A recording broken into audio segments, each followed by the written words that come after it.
Okay, share the screen here. Okay, so we come to the part that intellect and Dharma. Ananda, because of good, evil, and neutral causes, your intellect, that means the seventh one, seven consciousness, always we rise to Dharma. These Dharma created by the mind, or do they exist apart from it and have their own place? Ananda, if they are the same as the mind, they cannot be its objects, for they are not its causal phenomena. Then how can they have a place of their own?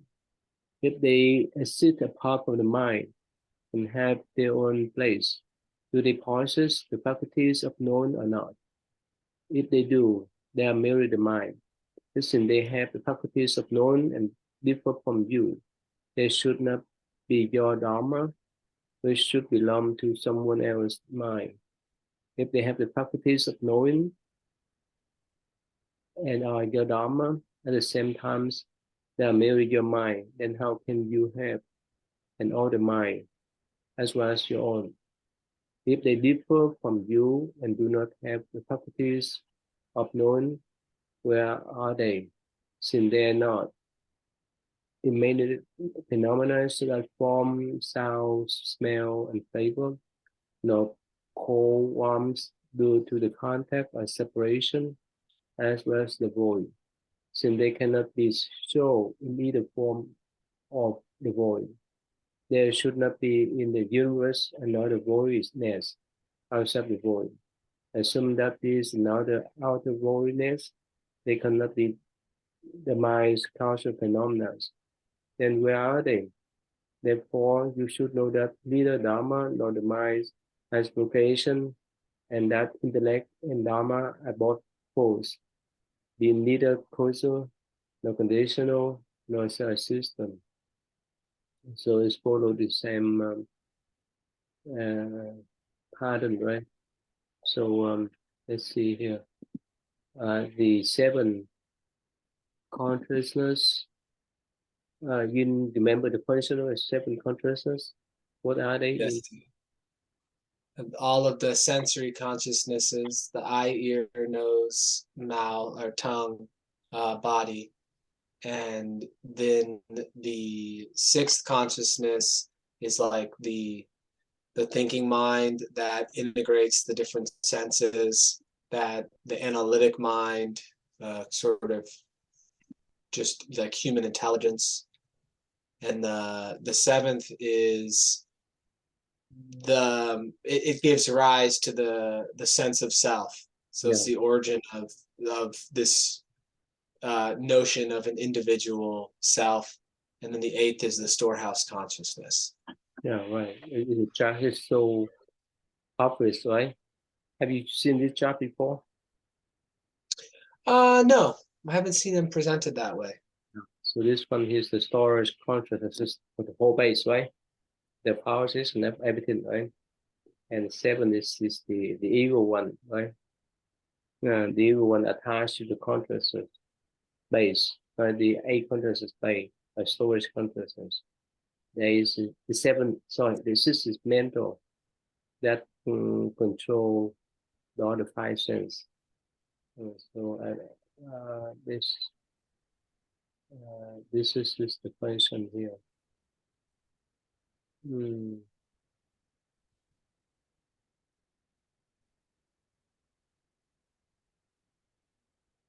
Seven here. Thinking mind, cell, concept. The third one. The second concept by this one. There's all kind of mental fluctuation, mental affliction arise from here, right? So when go back here, when the Buddha says this the Dharma, so the seven is not belong, or neither belong, or neither apart from the mind, right? So again, it is just hmm, the essence is just the pure mind, the pure mind within that type of seven consciousness, within that type of ego.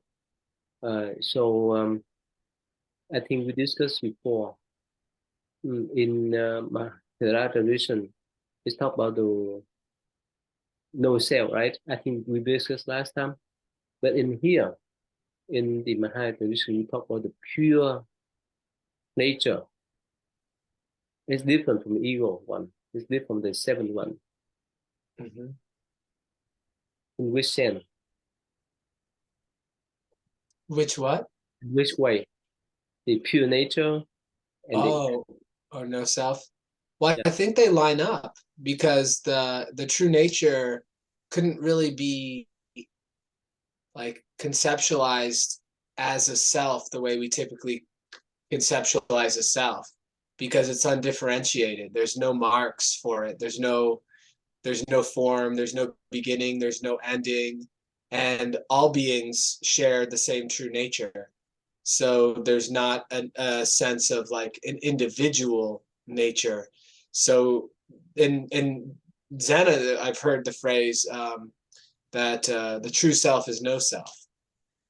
Mm, yeah, And so they kind of like balance each other, those concepts. yeah, and also in the consciousness school only, they postulate that as much as we clean up this mess, this storage consciousness, as much as we empty them out, we be free. The restraint, what do you think? That's why we come back to the pure mind, or the pure, the complete, mm, clear mirror. Well, I mean, that makes me think of Hui Ning's phrases because the idea that we would have to purify something, there's still duality present there. Mm, So I think it can be though like speech that's representational, that's like pointing at something, but could be misunderstood if mm, I was more like generous with my interpretation of it. Well, we could say the purification is the same as like seeing the true nature. The act of purification is like the practice of seeing the true nature, and once we see the like inherent purity of all things that's can't be, it can't be stained really, then that's like we've purified it, we could say. mhm. In the way that it's like the earth and the sky. The sky is so blue. The sky is so vast. Right? It's unison, right? And there's no trace of blue sky over there. But all down here, all have jungle, all have trees, building, cars, and so forth. So in the consciousness school only, it emphasizes on clean up all kind of mess. Let go, basically in the Zen tradition, let go of all kind of attachment that the seven consciousness attached to and put the seed down there so that we can clear all. So what do you think? Is it possible to clean them all? It's possible to let them go whole? Or it's impossible? What do you think? What I mean, of everything that like happened already, the imprints are already there.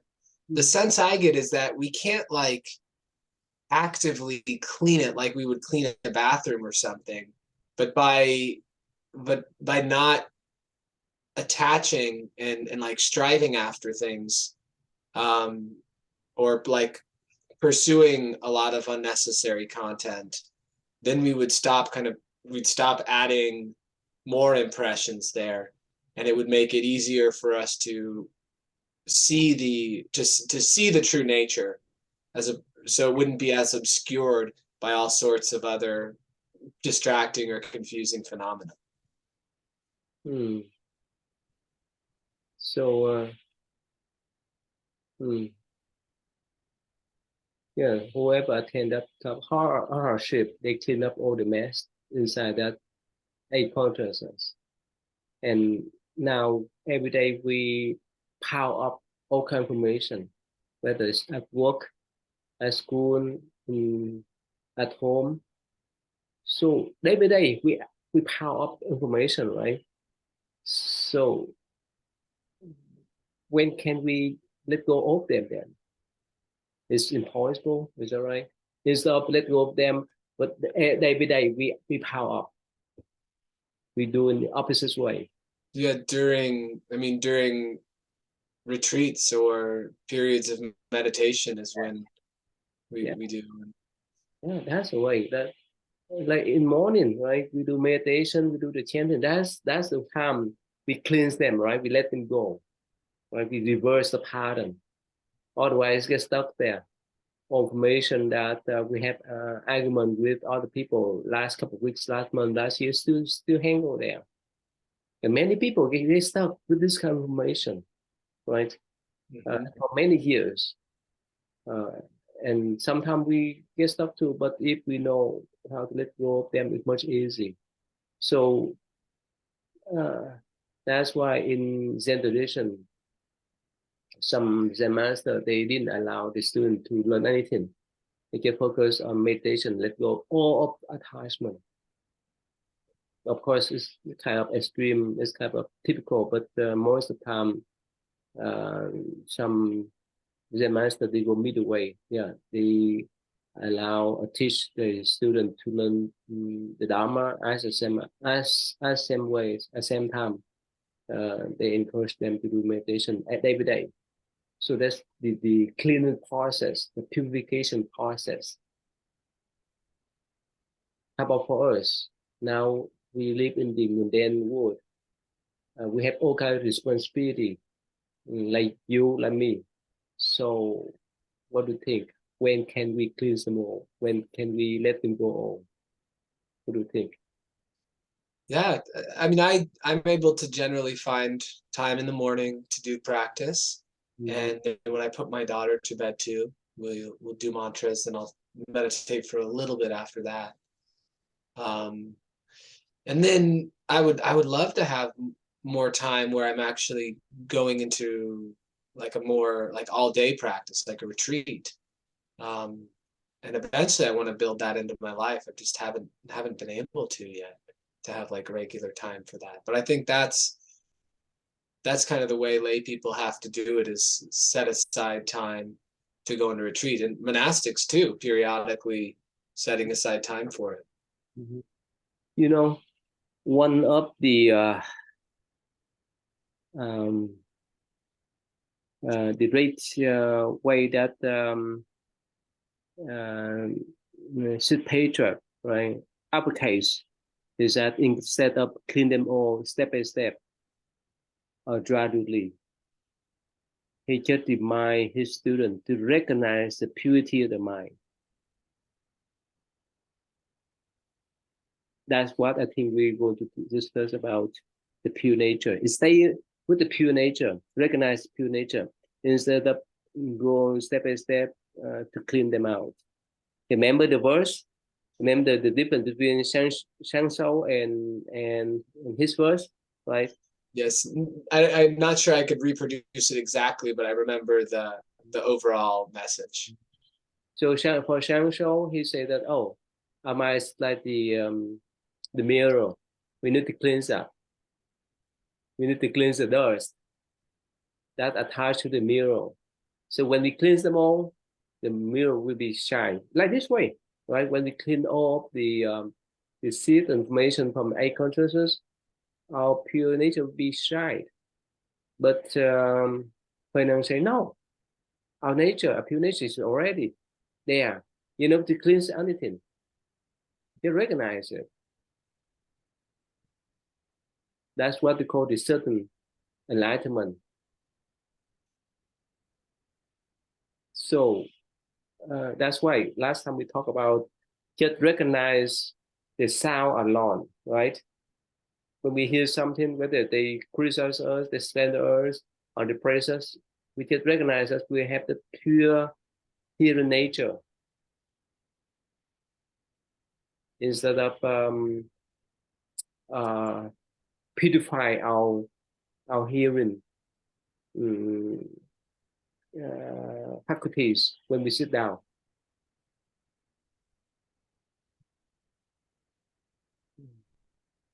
So, what do you think? Which one is quicker? Which one is more applicable? Then, which one is much easier for us to approach? Then,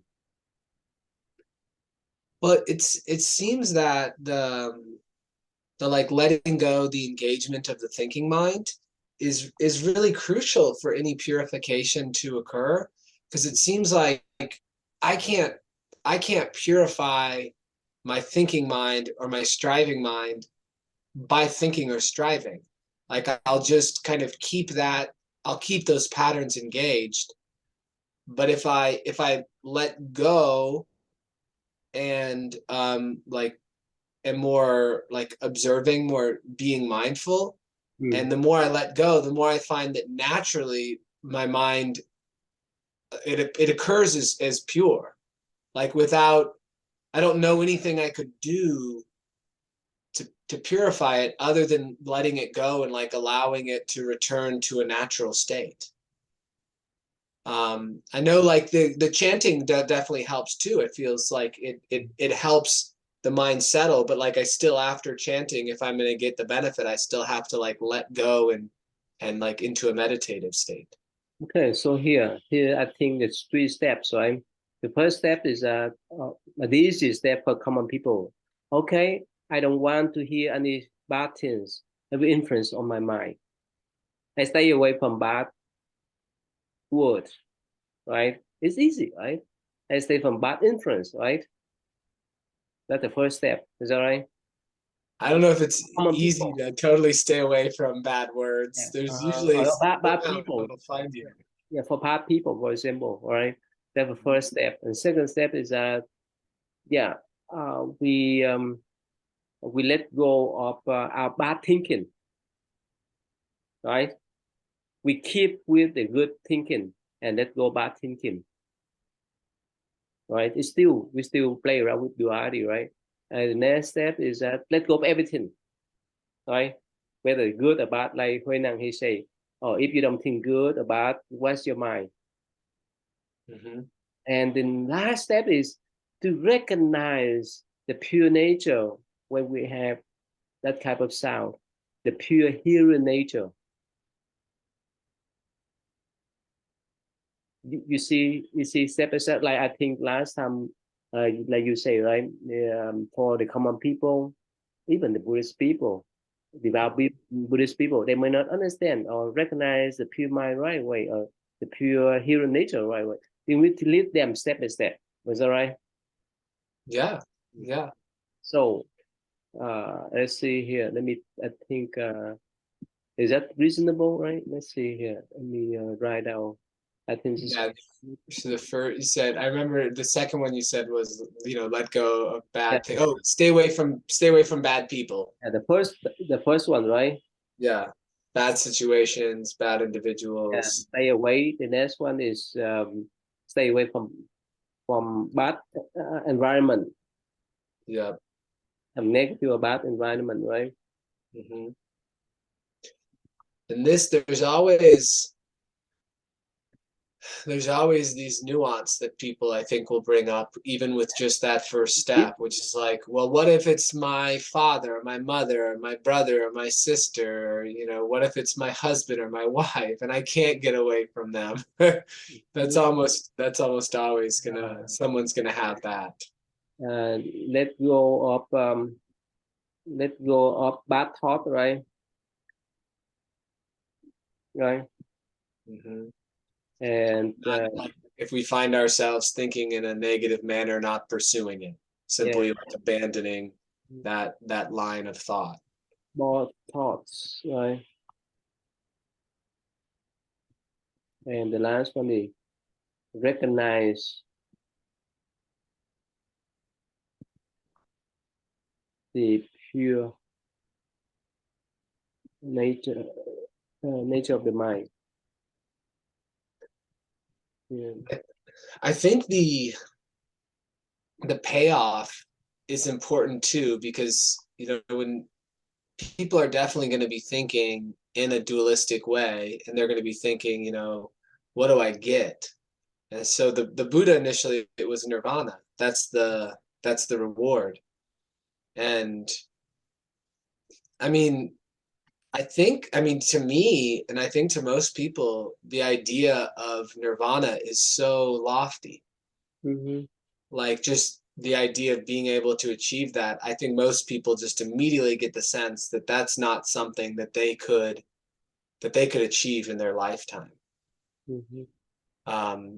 But I think like the greater peace of mind, greater emotional intelligence, the presence of mind to make choices that help to lessen suffering or prevent suffering. I think those sorts of benefits are a little bit, they seem more achievable for people. Yeah, more applicable, right? Yeah, Mm-hmm. in the present times. Okay, so I think again that's pretty good for us to discuss about these things after 8 o'clock, right? So let's go back here. Yeah, yeah, please. 18 realms. Yeah. Using the 18 realms or realms of the senses, the field of sight perception. Again, Ananda, why are the 18 fields or realms of the senses the same as the Absolute in the Tathagata store? Ananda, as you already know, eyes and form are causes that beget sight perception. Is this sight perception created and conditioned by the eyes or by form? Ananda, if it's created by the eyes in the absence of both form and the void, there will be nothing to be differentiated. And what is the use of this perception, even if you own it? In this instance, what you see will be neither blue, yellow, red, nor white. Where then can you show its boundary? If it is created by form, when you see the void, which means that form is absent, your perception should cease to exist.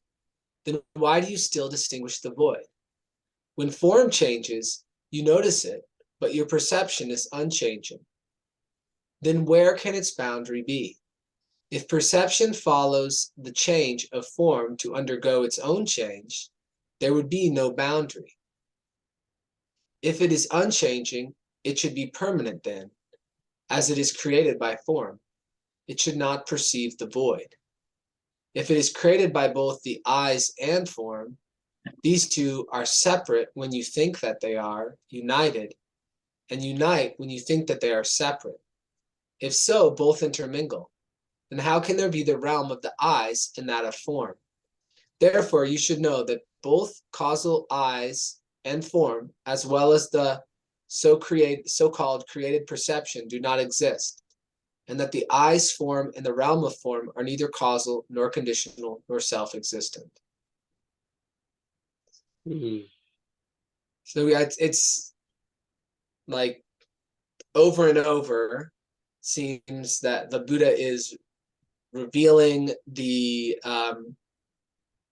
lack of integration, like full integration of the reasoning behind the way that we commonly think, and really revealing that, I mean, any explanation, even the best explanation, even the explanation that the Buddha gave, comes to a point where it cannot describe the true nature, the like, it can't describe the way things really are ultimately. It's almost always going to create some sort of misunderstanding because our language is based in duality.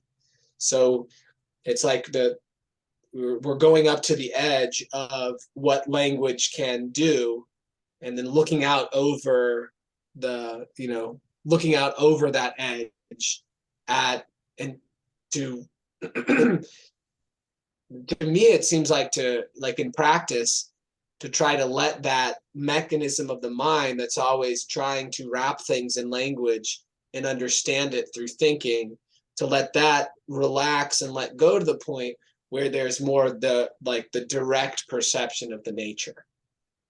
Mm-hmm. sometimes our eyes cheat ourselves, right? Trick ourselves, right? So like the magician, right?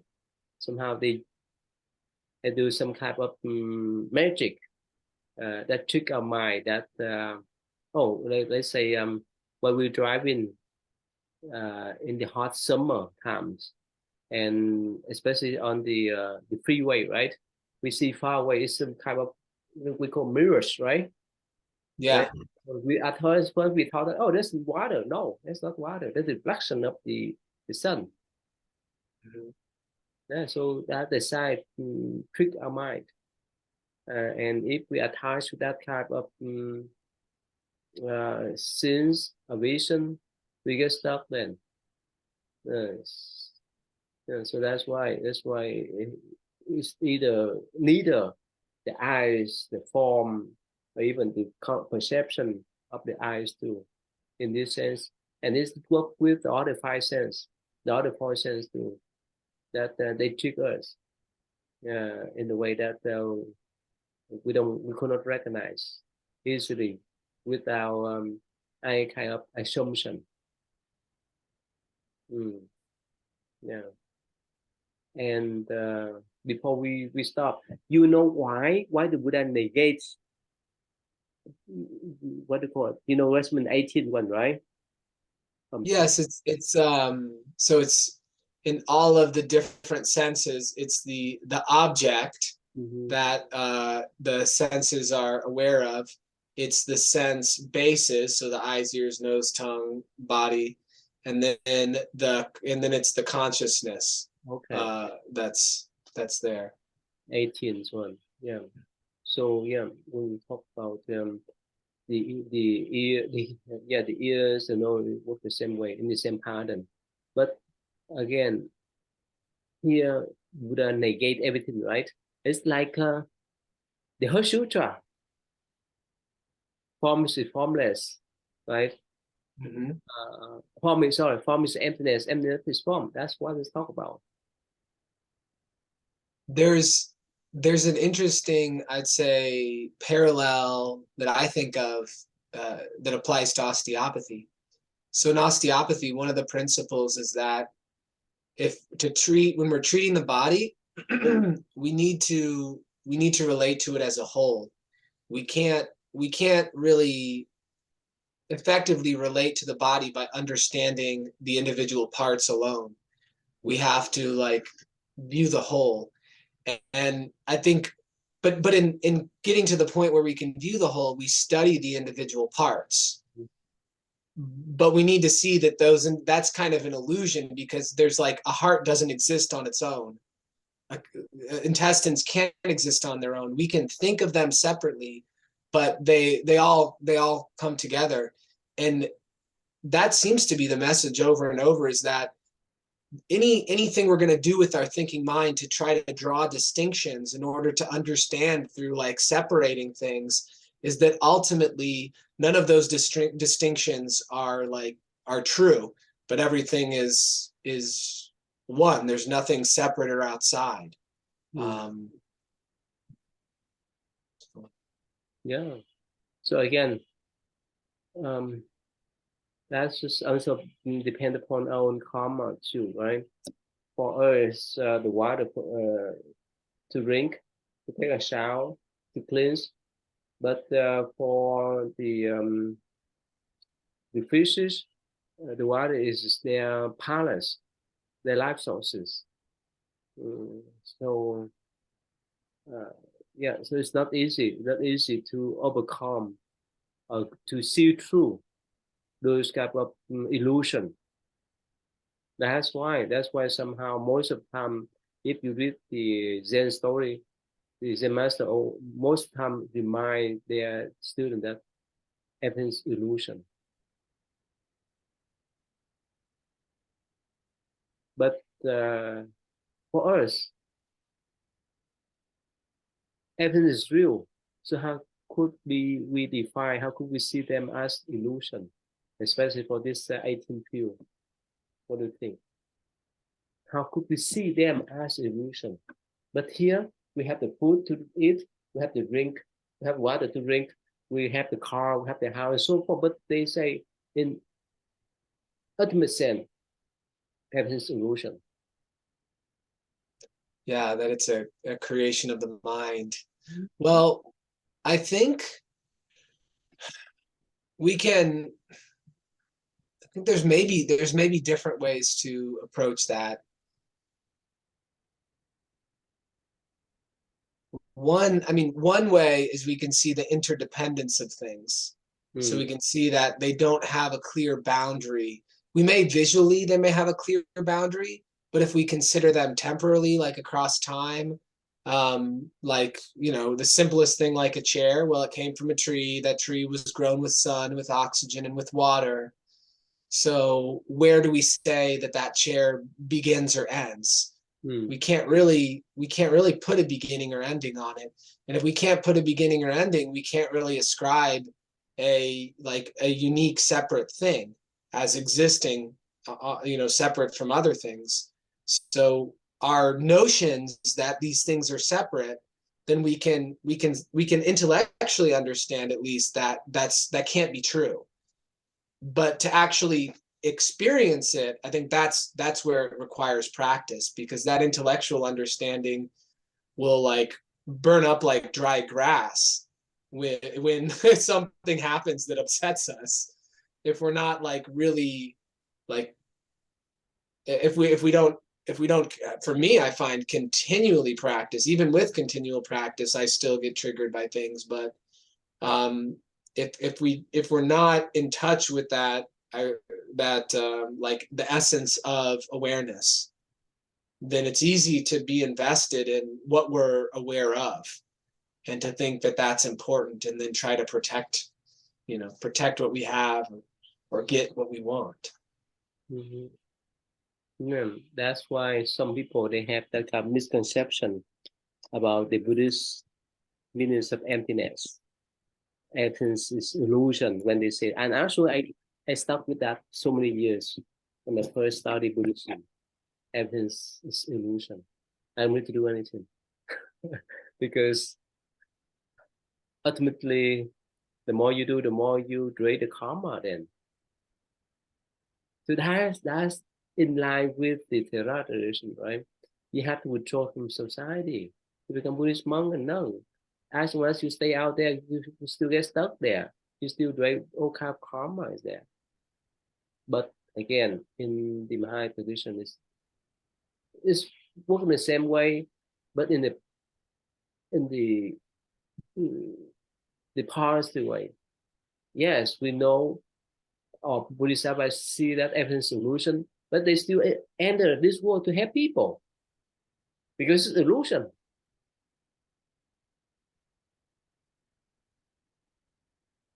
Like you say, right?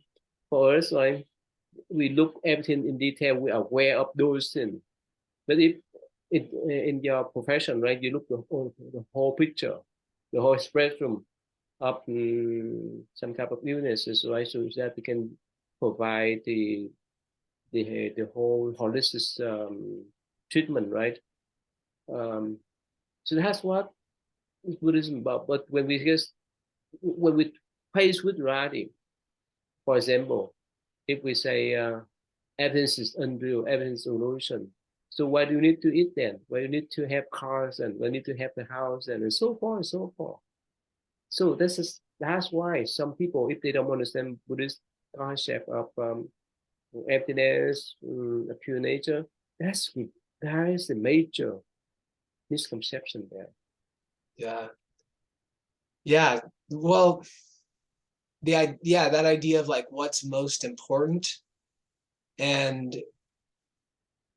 then also I think people assume when they hear it's an illusion, then they think of like the most extreme way someone could interpret that, where it's like it's an illusion, and that means that nothing's important, and that means that nothing matters. But if it's an illusion, it kind of doesn't mean anything.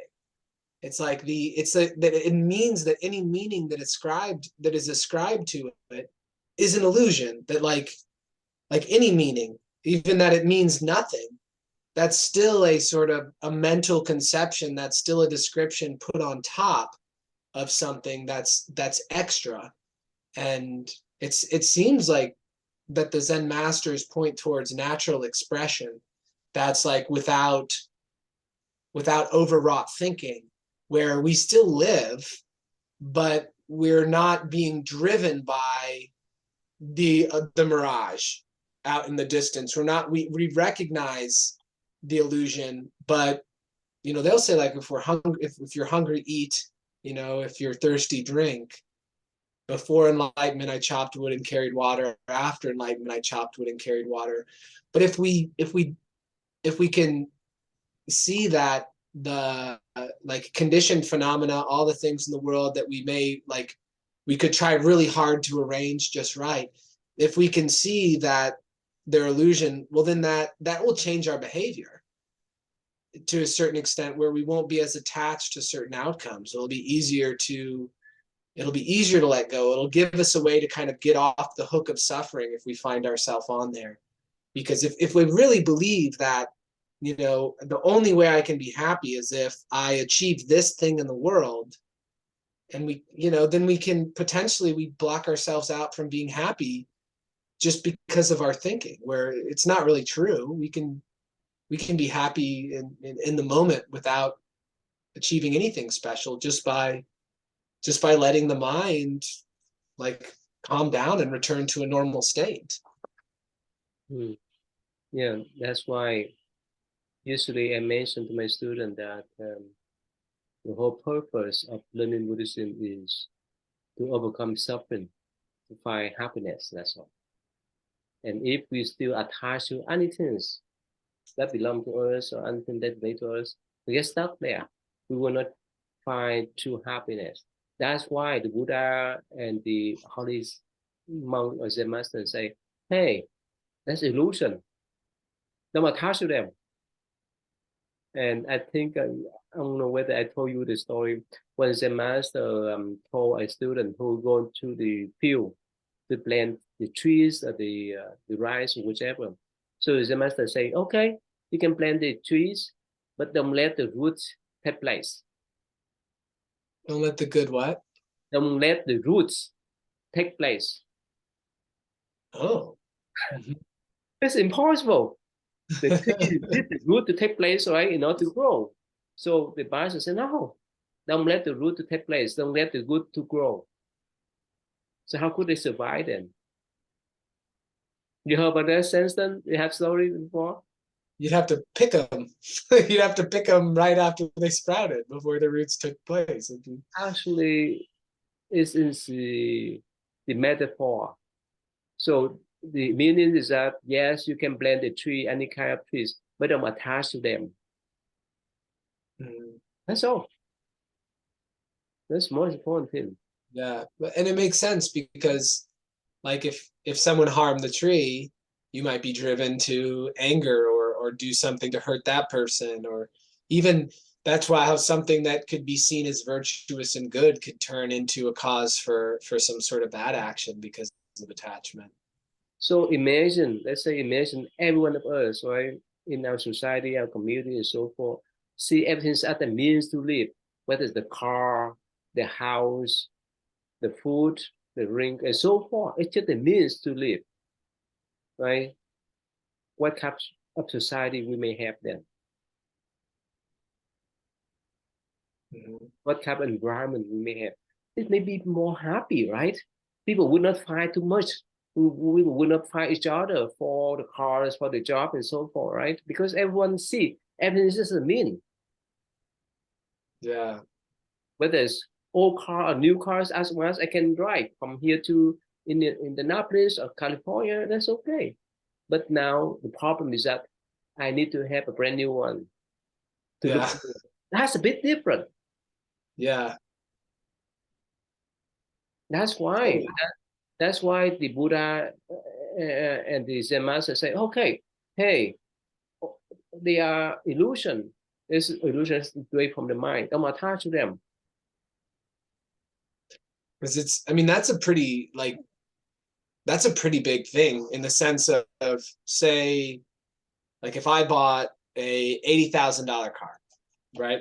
It's not unusual for doctors to buy $80,000 cars. No one would think so, but in doing that, like I would be choosing that money that I have, like what else could I do with that money? And I'm choosing that me having this car that's above what most people can get is more important than someone else having enough food or someone else being warm in the winter. And because I'm so separated from those things, I think, you know, there are areas in my life where I'll buy things that I don't really need. And if I would have taken that money and given it to somebody, it would have made like a much bigger difference for them than it made for me in what I did. So I'm gradually trying to, you know, trying to move towards that, but like comfort and getting what I want is so appealing. Hey, I'm talking. You don't need to tap on me continuously. What is it, sweetie? Okay, this is recording right now, okay? I'll see you later, sweetie. Yeah, so that bit different, right? Instead of buying $20,000-$30,000 car, so it's still brand new, but you can save that 40 or 30,000 left, right? To help others. So of course, for someone they have this kind of misconception about this type of idea. They say, "Oh, Buddhism in Buddhism is everything's illusion." So we don't need to do anything. We don't need to create anything. We don't need to develop anything. So that's not extreme. One thing is that to attach too much, right? Another thing is to run away from those things. So here we go middle way, right? Yes, we recognize they are the means for us to live. So as much as help us um, to move around or to maintain this body and so forth, or keep up warm. That's fine.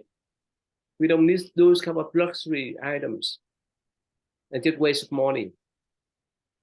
Imagine, I don't know whether you know, there's some billionaire people. They have the whole toilet that make by gold, right? Oh yeah, like Donald Trump. I think he's the one. Yeah, maybe Kanye West too. So their life count on how much they have, right? They value about the wealth. That's why. That's why I think somehow uh, step by step. At first, we need to explain to them that the Buddhist approach is the middle way approach, not too extreme. One extreme is that attached too much to things, to the well or material things. Another extreme is to deny, right? To deny their system. And the middle way, yes, we recognize them. It's just the means to live. And and if we have extra, we can share with others. Important is that to be happy, to have times for us to purify our mind in general. I remember that I met some guy, they work 2 jobs, 3 jobs, and so forth, so that they could purchase what they call the RV, right? Record, yeah. RV. Mm-hmm. With yeah, the RV, so that they can travel around when they have vacation, or they can buy the luxury boats to sail on the ocean, to sail on the river, and so forth, so that they can be proud of them. So, but of course, this country is a capitalist country, right? It's not easy. It's not easy for us to provide this kind of idea for people because they get used to that. Remember when we talk about consumer, right? Consuming. So they count on the GDP.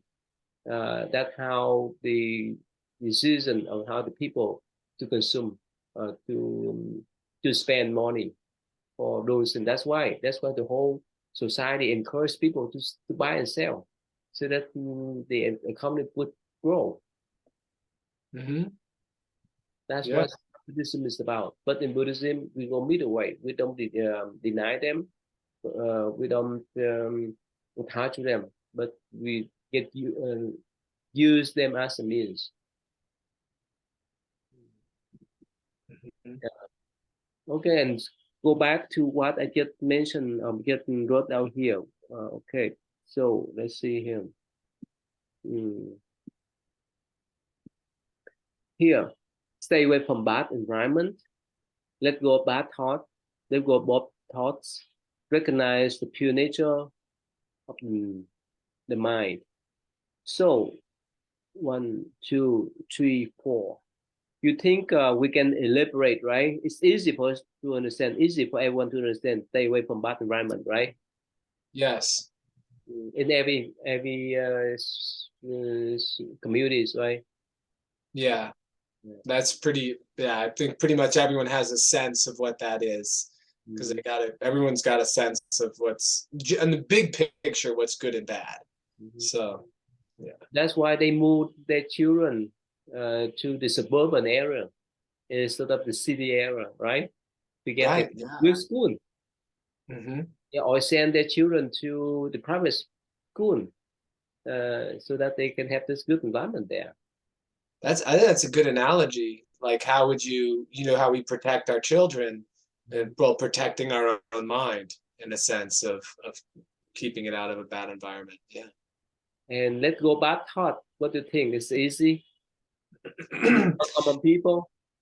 I think I think the pitfall in that, the misunderstanding in that would be push away bad thoughts, Yes. deny bad thoughts, Yes. judge them, and get discouraged because you can't stop them. Like that is Yeah. what someone could do. So then That's, I think getting the nuance across in that one would be really important. yeah. Remember we talked about CBT. That's what it's about.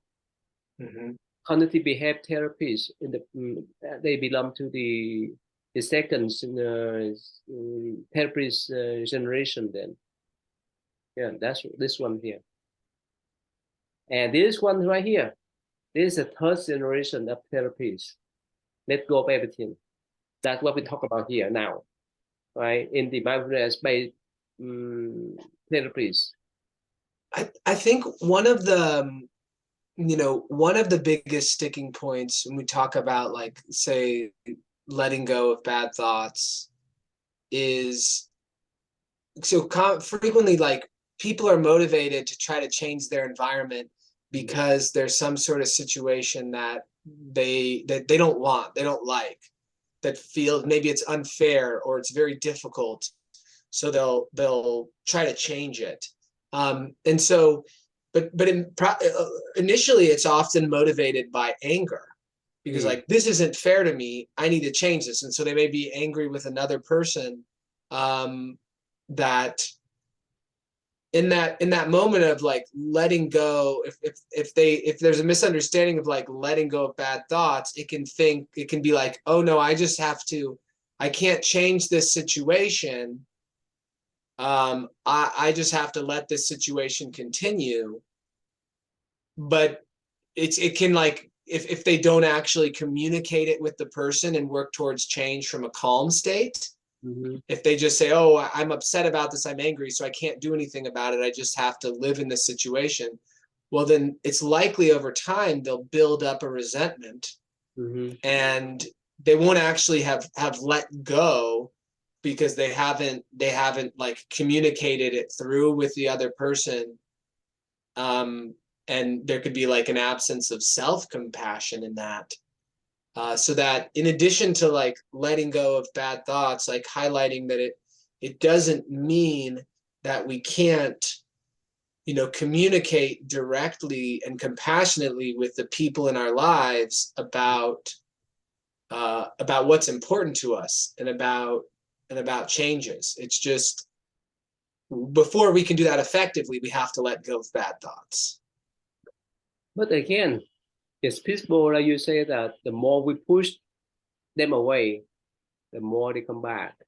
Yeah, yeah. So Like the don't think about pizza. yeah, so how could we handle that? How could we encourage people in this step, right? In this stage, let go of the bad thought in the practical sense, in the effective way? How? Well, I think we notice when we're having negative thinking because we can feel it. When we're thinking negatively, it doesn't feel good on one level. On one level, it can feel good, like, oh yeah, this person is so wrong about what they did. They're such a bad person. It can have a sort of lower level savor, but in a part of our mind, it's very clear that it doesn't feel good. And but when I'm in that state, I'm very convinced. I'm very convinced of how wrong that other person is and how right that I am. And so the letting go can be very difficult. But I do think that the feeling is a clue. The feeling that we feel bad is a clue that we're engaging in some sort of negative thinking, and that it's harming us, and that it's only going to cause more trouble if we act on it. So that letting go of that sort of thinking and coming to a neutral, calm state, and then working to solve the problem from that calm state is going to be much more effective. So it's not like an abandoning of any sort of requests to people in our life. It's just abandoning an ineffective approach of like acting out of aversion, acting out of anger. Mm-hmm. Oh, here, when you talk about that, I relate to the communist people. At first, they have lofty philosophy. Actually, when it was in Vietnam, when they took over the South Vietnam, they gave all kind of lofty communist principle that people need to share everything together, uh, regardless of how much we do, how much effort we do.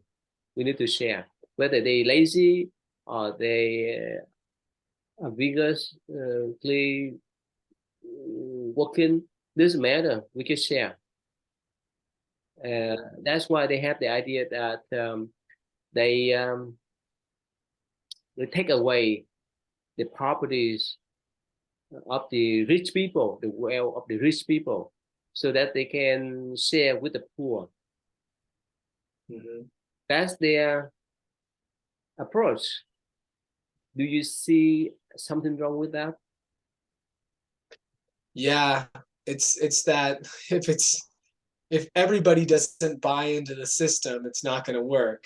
You can't, if you're taking it from someone who thinks it's theirs, that's just causing another problem. If the person gave it, then great. If they saw like, yeah, like I don't need all this money. These people don't have as much. We should all share. Let me give. But anytime we're forcefully taking something, that's going to create a problem downstream. So, so instead of solving the problems, they create more problems, right? They create more conflict. They do create more fighting in society. But that's what they say. We take the wealth from the rich people so that we can share with the poor. No, when the poor they become rich, again they will take those properties, and this is a cycle. That's what happened nowadays. So that's why now most of the communist country like China, Vietnam, Cuba, and so forth, it's just name only because it's not workable. And Yeah. one more thing is that they say, okay, we can share everything together, regardless of the effort we put into. It's unfair, right? It's unfair Mhm. because some people is lazy. They don't want to do anything. They just sit there and enjoy. But other people they put so much effort. That's why they fail. Mhm. So that's why they need to recognize as the product belong to the one that put more effort into that, and go back to the mind too. Uh, when we try to delete or push out the negative one, the more problem we create. Is that right? Yeah. Is there some problems? We press more problems to come Mm-hmm. because there's some kind of resistance, some kind of conflict there. Oh, one way, okay. Oh no, I don't want to have that kind of negative thought about my life, my spouse, and whoever. But they keep coming up because the harder we push them away, the easier for them to spin back in the opposite way, opposite side. There's all kind of conflict there, and that's why it stress out people easily.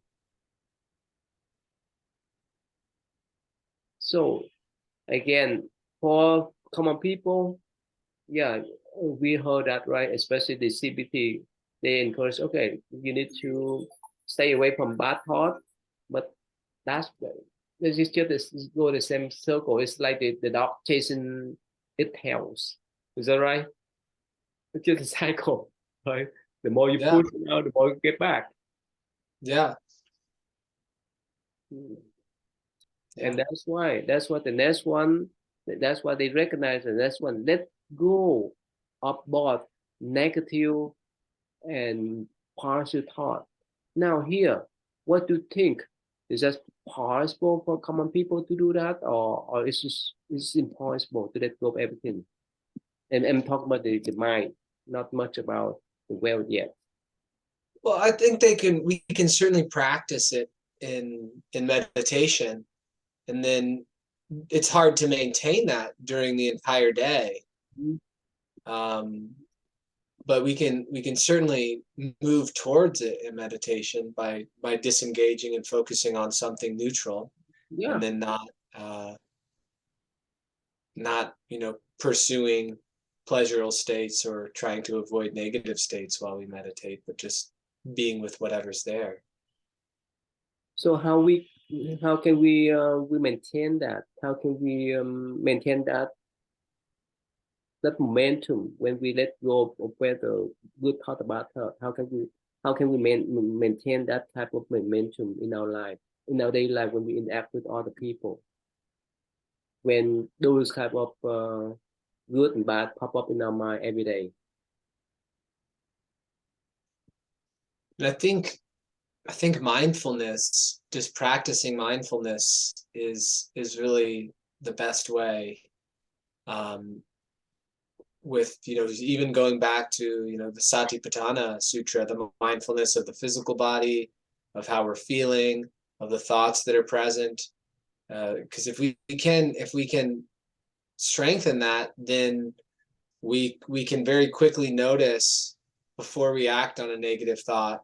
We can notice it, and we can like let it be okay, not repress it, but also not act off of it. Like building the foundation in meditation, and then maybe even having some cues around where like we live our day, some cues to remind us to practice. It's maybe easy to remember when we sit and we meditate, but then a few hours later, we're at work, whatever, maybe like I put up something somewhere that kind of helps me re-presence mindfulness. Because whenever I get fall in a hole, so to speak, get stuck somewhere, it's because I've kind of like I've let go of that, and I've but when I'm mindful, it can be easy to let, anyone can kind of say anything and I can just listen. But it's like if it catches me off guard. Mm-hmm. Since time is up, I think I have one thing that next time we can discuss about. Yes, in practical sense, when we do meditation, we focus on the breath and so forth, so that we let go, or we don't think much about whether it's positive or negative thought. But in reality, when we interact with other people, sometimes people, or most of the time, people act either good or bad, for example, right? And of course, sometimes in between too. But if we, yeah, it's better for us to let go of those kind of bias, right? View toward other people. But sometimes people act up like good person, and sometimes let's say some poor people, like homeless people, they have a good thought, especially for the one that pretend to become a good person. They try to cheat us. They try to harm us and others. Could we maintain that kind of unbiased, neutral route of impartial route with those people? That's a challenging question, right? So like someone who tries to harm us while we're trying to help them, Yeah. or Or someone they, who tries to harm us, period. or someone, yeah, Yeah, I mean, it's interesting because it goes back to that first one of not being in bad situations. So I have this challenge with a family member yeah, where um over the years just there's been kind of recurrent unexpected conflict that's like seemed to come out of nowhere and like slow to resolve after it comes up, like very slow for um, I mean, generally for the other person to be ready to let go, the person in this to like be willing to talk or let go about of it. But they're family members, so I can't really not be around them. But they have, I asked if we could meet and talk and try to work stuff out, and they agreed, but then didn't show up and didn't respond to my invitation to reschedule. So I'm not like cutting them out entirely. When I see them, I decided, all right, I'm not going to ignore them. I'm going to hug them. I'm going to say hi and be cordial. But I don't invite them over for fun, or I just don't spend any time with them other than kind of what is uh, requested by my dad, basically. Um, and it's a bummer, but I don't see any way I can fix it because it relies upon them too. yeah. This is still a top, right? It's still a top way how it's still challenging for us how to deal with those type of people, right? Yeah, I must have done something bad to this person in a past life, you know? I must have made their life difficult We'll get somehow. back to you. Yeah, really. There's I just Yeah. yeah. Okay, it's happened to everyone. Okay. All right, that's good then. I think it's a lot thing to discuss, especially this one, and when we talk about the bad thought too, and that's why when we move up to the top right, how to recognize pure mind is another challenge too, right? Mhm. Okay, so let's just stop here today then. So next week we can discuss then. Okay. Thank you, Tay. All right. So thank you. So see you then. Thank Good you. night.